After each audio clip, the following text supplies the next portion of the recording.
এই 16 বছরের ফ্যাসিবাদ ভারতীয় আধিপত্যবাদ। এই দেশের তরুণ প্রজন্ম এই আধিপত্যবাদকে না বলেছে। বাংলাদেশে আগামী দিনে কোনো পাকিস্তানপন্থীও থাকবে না, কোনো ভারতপন্থীও থাকবে না। এই দেশে আমরা বাংলাদেশপন্থী। কেন উনি ভারতে? ওনার তো বাংলাদেশে থাকার কথা। তাহলে এই ফ্যাসিবাদ ভারতীয় আধিপত্যবাদ। এই 16 বছরের ফ্যাসিবাদ ভারতীয় আধিপত্যবাদ। এই দেশের তরুণ প্রজন্ম এই আধিপত্যবাদকে না বলেছে। বাংলাদেশে আগামী দিনে কোনো পাকিস্তানপন্থীও থাকবে না, কোনো ভারতপন্থীও থাকবে না।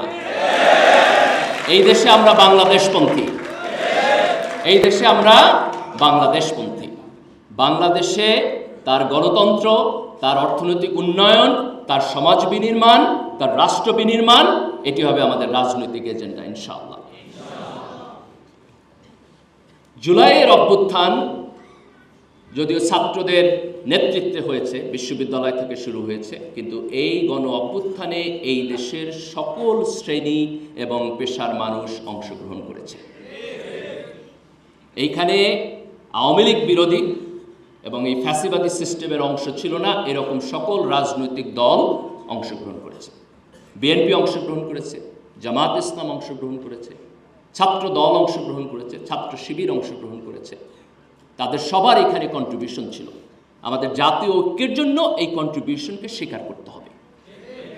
যে সমস্ত ছাত্র নেতারা নেতৃত্ব দিয়েছেন তাদেরকে উদারভাবে স্বীকার করতে হবে যে সমাজের সকল শ্রেণী এবং পেশার মানুষ যদি এই গণ অভ্যুত্থানে এগিয়ে না আসতো তাহলে আমরা সফলতা পেতাম না।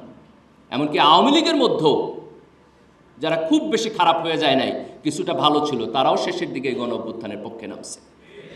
আমি তাদেরকে ধন্যবাদ জানাই। বহু কারণে মানুষ আওয়ামী লীগ করে, মুক্তিযুদ্ধের কারণে করে, তার অন্যান্য সফিস্টিকেশনের কারণে করে। কিন্তু আপনার একটা পয়েন্ট থাকতে হবে যে কোন পয়েন্টে আপনি আপনার লয়ালটি উইথড্র করবেন। হাসিনা যদি আপনাকে নিয়ে জাহান্নাম পর্যন্ত যায় তাহলে তার পিছন পিছন জাহান্নাম পর্যন্ত যাওয়া আপনার দায়িত্ব হইতে পারে না, কোনো দেশপ্রেমিক নাগরিকের দায়িত্ব হইতে পারে না। সকল নাগরিকের এই বার থাকতে হবে যে ঠিক আছে আমি একটা রাজনৈতিক দলকে পছন্দ করি, কিন্তু কোন পর্যন্ত? তার চুরি ডাকাতি বদমাইশি যদি লিমিট ক্রস করে যায় তাহলে সে রাজনৈতিক দল থেকে আমার যেই লয়্যালটি সেটিকে উইথড্র করতে হবে। এই কথা আওয়ামী লীগের জন্য সত্য, এই কথা বিএনপির জন্য সত্য, এই কথা জামাত ইসলামের জন্য সত্য। আমার মস্তিষ্ককে, আমার লয়্যালটিকে আমি সীমানাহীনভাবে কারো কাছে ছেড়ে দেব না ইনশাআল্লাহ। তাহলে জুলাইয়ের গণ অভ্যুত্থানের সকল রাজনৈতিক দলের কন্ট্রিবিউশন ছিল, এটি আমাদেরকে স্বীকার করতে হবে। জাতীয় ঐক্যের জন্য এটা আমার প্রয়োজন। আমরা যদি অল্প কিছু লোক যদি মনে করে যে না জুলাইয়ের গণ অভ্যুত্থান আমি করেছি আর কেউ করে নাই, তাহলে তার মধ্য দিয়ে আমাদের যে জাতীয় ঐক্য সেটি হবে না। মুক্তিযুদ্ধের পরে আমরা এই ভুলটাই করেছি। আমরা সবাই করি নাই, আওয়ামী লীগ করছে। মুক্তিযুদ্ধের ইতিহাসকে দলীয়করণ করছে, যেই কারণে মুক্তিযুদ্ধ কখনোই এই দেশের আপামর জনসাধারণের চেতনা হয়ে উঠতে পারে নাই। আজকে জুলাইয়ের অভ্যুত্থানের ক্ষেত্রে আমরা যেন সেটি না করি। জুলাইয়ের গণ অভ্যুত্থানে একটি বড় বৈশিষ্ট্য ছিল যে এই গণ অভ্যুত্থানে যারা নেতৃত্ব দিয়েছে, যারা রাস্তায় গিয়ে দাঁড়িয়েছে, যারা গুলি খেয়েছে, যারা শহীদ হয়েছে, তাদের মধ্যে এই দেশের তরুণ প্রজন্মের সংখ্যা বেশি। তাদের বয়স 25, 30, 35। এটা হচ্ছে এই আন্দোলনের সবচেয়ে ওয়ান্ডারফুল জিনিস। আজকে এই গণ অভ্যুত্থানের স্পিরিটকে ধারণ করে আমরা যদি সামনের দিকে যেতে চাই তাহলে তরুণদের আমাদের জাতির বিনির্মাণের যে প্রক্রিয়া তার মধ্যে তার পার্টিসিপেশনকে নিশ্চিত করতে হবে।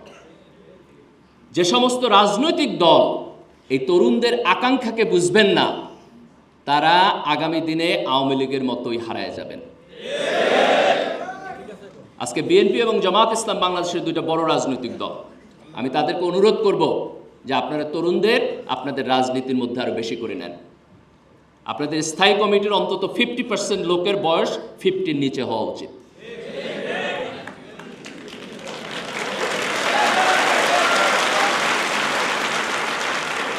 যাদের জীবন মোটামুটি রিটায়ারমেন্টে চলে গেছে তাদের হাতে জাতির আগামী 50 বছরের ভবিষ্যৎ দিলে জাতির উন্নতি হবে না।